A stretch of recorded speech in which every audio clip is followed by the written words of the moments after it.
ধানের দাম বেশি হওয়ায় চালের বাজার দর বেশ চড়া। দর্শক, এ নিয়ে বিস্তারিত জানাতে গাজীপুর থেকে যুক্ত হচ্ছেন সহকর্মী নজরুল ইসলাম। নজরুল, চালের বাজার দর কেমন দেখছেন?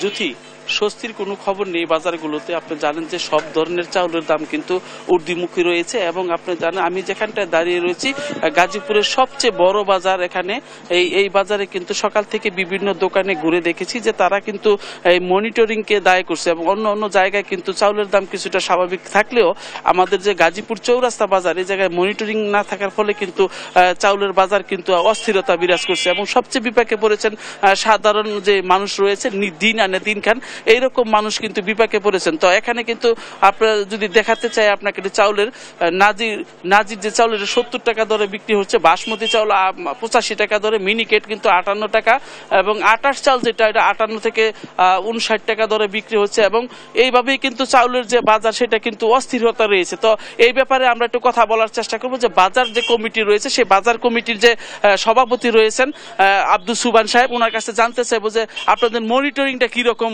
ব্যবস্থা রেখেছেন আপনারা। বিসমিল্লাহির রহমানির রহিম। আমরা আগে থেকেই বাজারটি মনিটরিং কমিটি করে দিয়েছি। আমরা শক্ত হাতে আমরা সেই মনিটরিং করছি।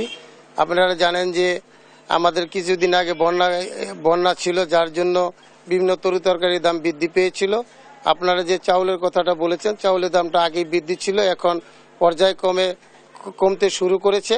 আমরা বাংলাদেশের মানুষ, আমরা যদি সকলেই আমাদের অন্তর্বর্তী সরকারকে আমরা সহযোগিতা করি তাহলে আমাদের দেশটা সুন্দর থাকবে, ভালো থাকবে, আমাদের দেশে শান্তি ফিরে আসবে।